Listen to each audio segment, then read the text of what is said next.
please do come to me afterwards. I can point you in the direction of appropriate publications, or if it's the unpublished work, I can share with you some of that as well. So please do let me know if you have questions afterwards. So as I'm sure everyone here is aware, TPPs and PPCs can help guide the strategic development of new TB vaccines to ensure that they're both fit for purpose, but also to help us maximise the future epidemiological impact. And as results come through from efficacy trials, they can help us estimate the future potential impact and value of those to help guide decision-making going forward. So we can use mathematical modelling as the logical framework to explore this. So as I say, I'll be summarising here the systematic review and then additional publications since then and some of the unpublished work that we've been conducting recently. So I'm going to start with a brief summary over 2 slides of the results from all the literature, and then I'll go back and summarise some of the studies specifically. So firstly, in terms of vaccine characteristics, so as we've spoken quite a lot about today, there's prevention of infection, prevention of disease, and also whether they're effective pre-infection or post-infection, or obviously both. So globally, over the 2050 time horizon, prevention of disease vaccines would provide faster and greater impact than prevention of infection vaccines. But the literature is divided as to whether pre- or post-infection would provide greatest impact, as it may depend on certain other epidemiological aspects in different countries.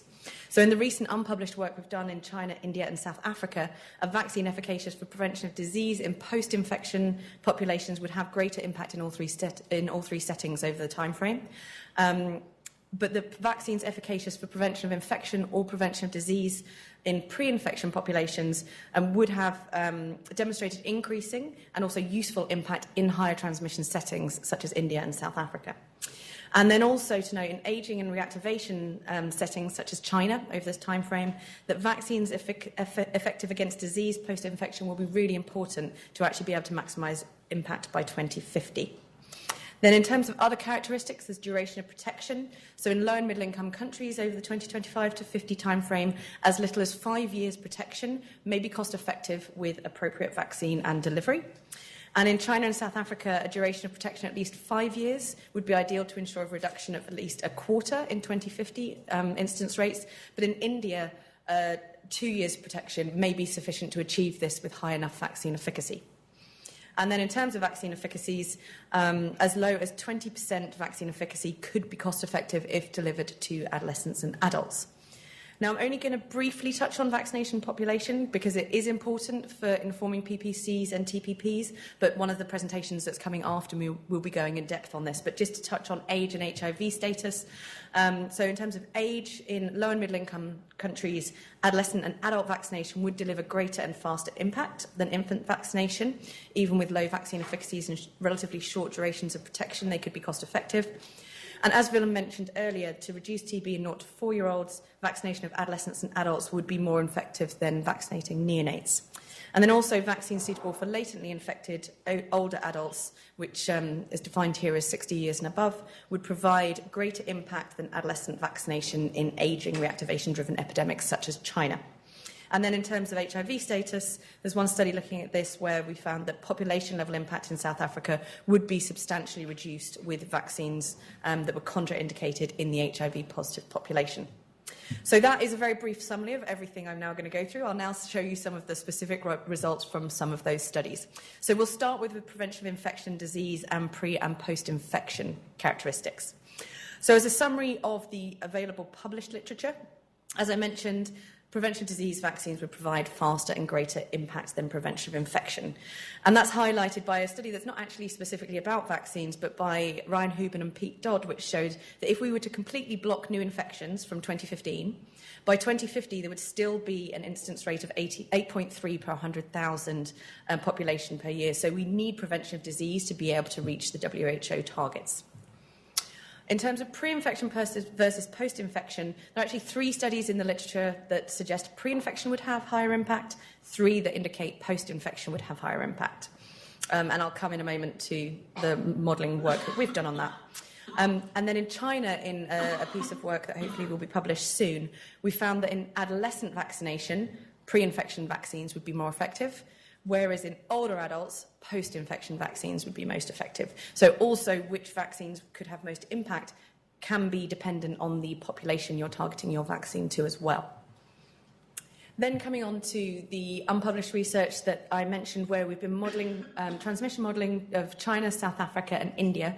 And so just to briefly run you through exactly how to interpret these figures. So we have vaccine efficacy against infection along the x-axis, vaccine efficacy against disease on the y-axis, and then the colour in the heat map is the incidence rate reduction in 2050 compared to a no new vaccine baseline, assuming the vaccine is introduced in 2025. So, for example, the orange band that you can see would be a 25% reduction in incidence rate in 2050. The darker green band would be a 75% incidence rate reduction. So, so here, essentially, the more flat the line is, the more the vaccine efficacy against disease is important, and the steeper the slope, the more impact that vaccine efficacy against infection can have.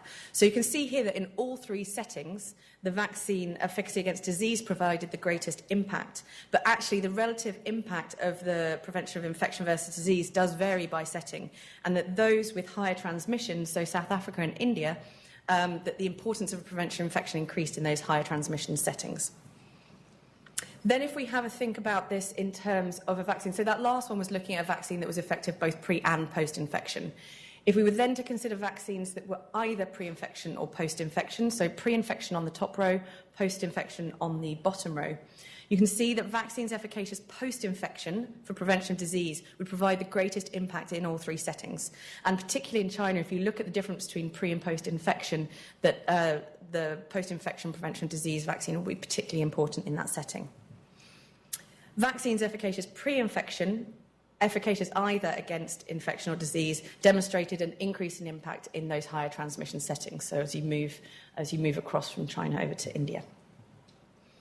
And then just finally, prevention of reactivation, essentially just to say that no models have actually specifically explored POR vaccines. We did explore a POR-like vaccine in one of our studies, and so the graph there just kind of indicates that some initial modelling that we've done indicates that POR could have additional value.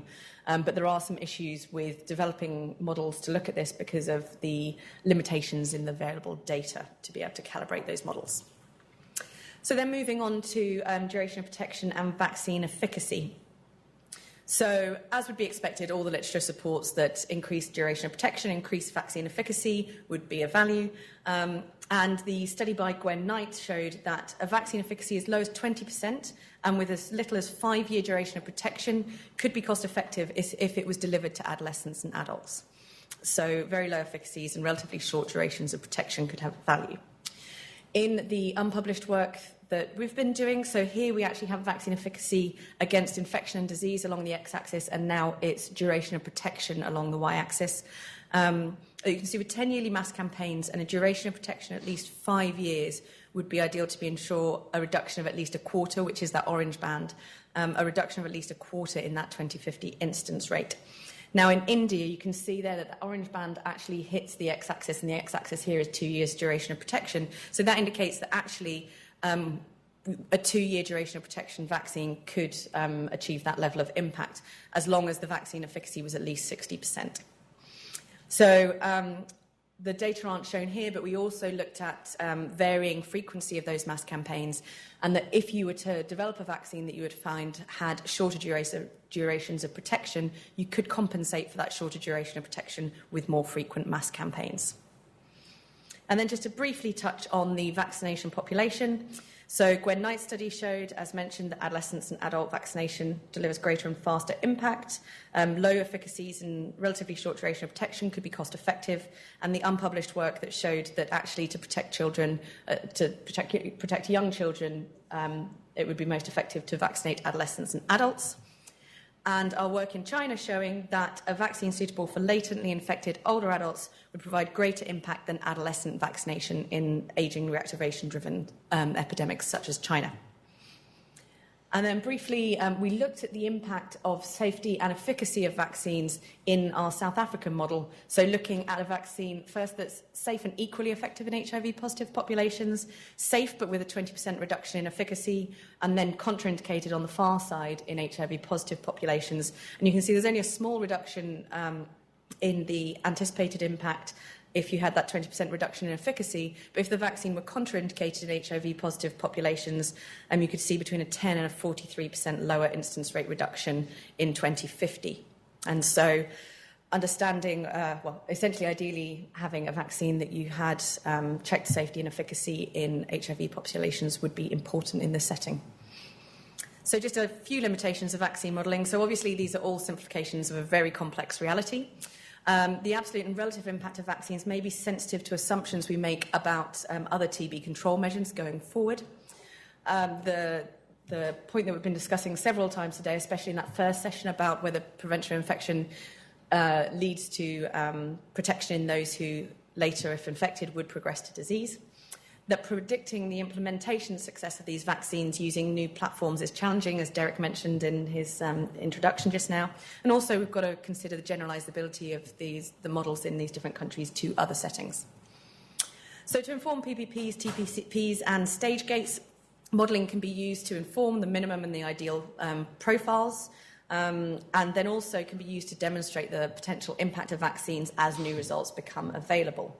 So just to run through a few implications of the available modelling literature for vaccine development. Firstly, thinking in terms of recruitment populations. So post-infection was found to be, in our work, provide greater impact in all settings, but pre-infection should also, or in some settings, could even be considered instead to be recruited in those high transmission settings such as India and South Africa. Obviously, ideally, if feasible sample size-wise, trials should be powered to assess efficacy in both. If the vaccine is found to be safe in HIV-positive populations, then they should be recruited into clinical trials to look at efficacy in those populations. And if the maximum population level impact by 2050 is the goal, development of vaccines for adolescents and adults should be prioritised. But as mentioned, for settings like China, the inclusion of older adults in those clinical trials is going to be really important. In terms of endpoints, in all settings, disease endpoints would be useful for demonstrating future impact, but in higher transmission settings, infection endpoints could also be used, especially in proof of concept studies. Ideally, both infection and disease endpoints would be measured in phase 3, but evidence of prevention of infection may be sufficient. But again, mentioning that assumption that POI could protect those who would progress later to disease if infected. And then finally, in terms of vaccine efficacy, to assess the feasibility of designing trials that could detect lower vaccine efficacies because they could be cost effective. And then finally, study duration, that shorter duration vaccines may be cost effective and that studies could benefit from extended follow-up up to 5 years, such as an immuno subgroup if we have a correlate protection. But if high efficacy was observed, 2 years may be sufficient in certain settings, such as India.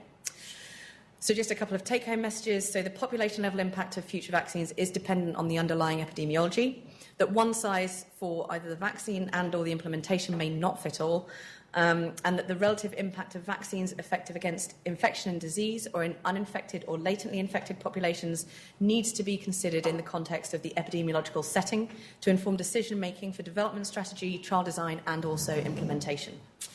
So I'd just like to thank all the people, both from the LSHTM TB modelling group and the many contributors who have been part of the various work that we've done on this, who have helped inform the development of the models and also of the research questions, and also the various groups who have funded us to do this work, and to thank you all for listening.